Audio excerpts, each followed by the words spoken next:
sportive. Il est conscient, il n'a pas de PCI. Il a une ventilation 22 par minute en fait régulier. Un pouls à 62-63 bien frappé. Il a un traumatisme au genou gauche. Nous avons mis une attelle. Il est un peu somnolent avec une patte à 98.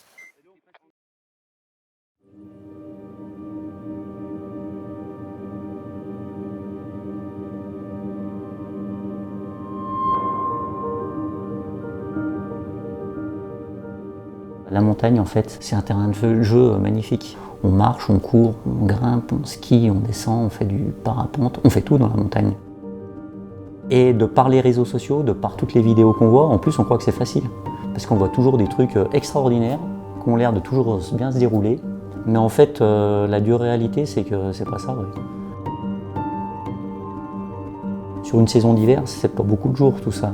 C'est vraiment ciblé. Quand on a cette neige poudreuse et ce grand soleil, la plupart du temps, c'est qu'on a un risque d'avalanche qui est à 3, 4.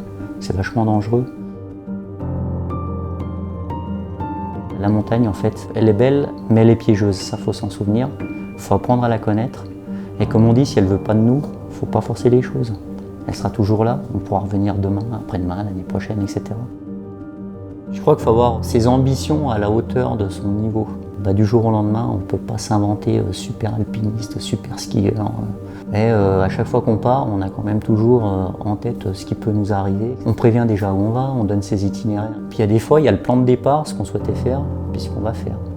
Parce qu'on s'est rendu compte en avançant, soit qu'on n'était peut-être pas en super forme, donc on se dit bon ça sert à rien, il faut voir les ambitions à la baisse, ou peut-être qu'il n'y a pas les conditions météo aussi.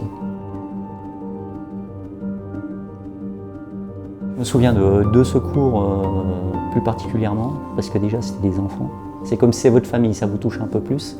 Quelque chose que vous avez peut-être déjà vu dans la presse, c'était il y a 2 ans en arrière, là, sur les hauteurs d'Avoriaz, à la falaise. Les 2 jeunes, alors malheureusement l'un est décédé, l'autre est vivant, un miracle. À la base, du fait des éléments qu'on avait, moi j'étais persuadé que ces enfants étaient décédés. Suivi les traces qui allaient jusqu'au bout de la falaise. La falaise c'était un petit peu plus chaud. Commençait à redescendre au sommet de la falaise pour déjà aller voir où partaient les traces, ce qu'il y avait. Donc tire le rappel, je commence à trouver des skis qui étaient bien rangés. Des skis avec des moufles, je vois encore ça. C'est sûr, les enfants sont passés là. On continue à descendre en rappel.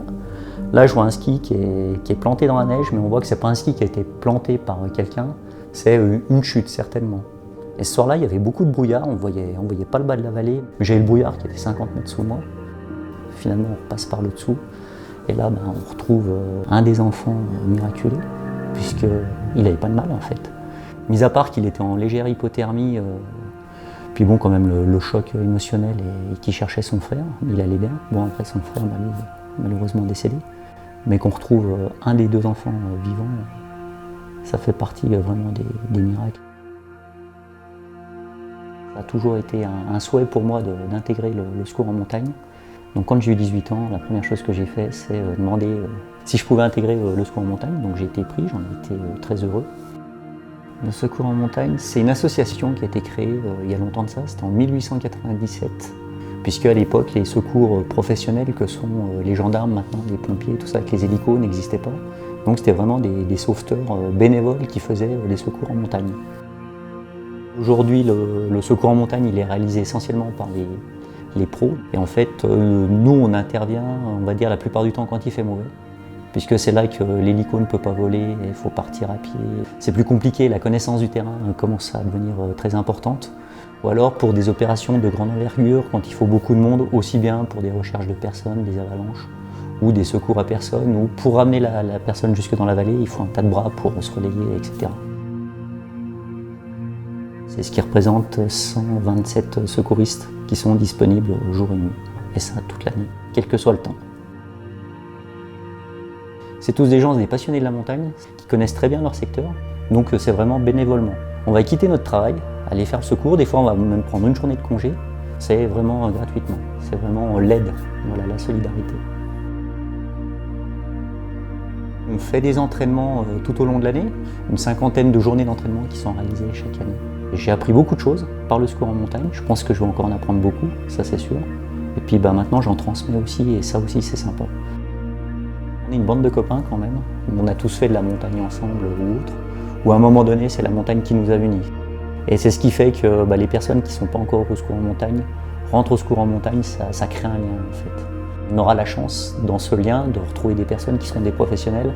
On aura des pisteurs, on aura des guides, on aura des moniteurs, on a des accompagnateurs en moyenne montagne, mais on a aussi des chasseurs, on a un peu tous les panels. Mais c'est que des personnes qui sont en montagne toute l'année, qui la connaissent très bien et qui sont d'accord d'aller passer un bon moment sous la pluie pour aller porter secours à quelqu'un. Donc dans l'enthousiasme, etc., c'est jamais une contrainte, c'est toujours un vrai plaisir. Quelle qu'en soit l'issue, alors après les issues des fois sont tragiques, ça c'est le secours, on n'y peut rien. Mais nous, au moins, on est déjà un groupe, on est unis, solidaires, etc. Il n'y a jamais un mot qui est plus haut que l'autre. Et ça, c'est important.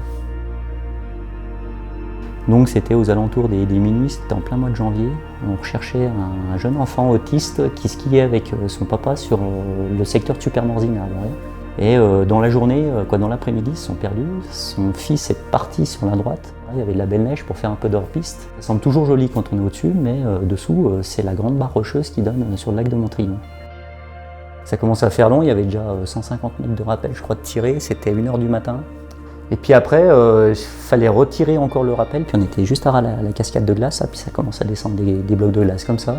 Tu vois, c'est plus possible de continuer à progresser là-dedans, trop dangereux. Donc on fait venir l'hélico. L'hélico vient à 2h du matin, il fait du vol, on ne voit rien du tout. En plus, moi le matin, je vois le papa, il me demande ce qu'il en était parce qu'il savait que j'étais descendu dans la falaise. Je lui dis écoutez, on s'est arrêté. Après, il y a quand même 200 mètres de vide.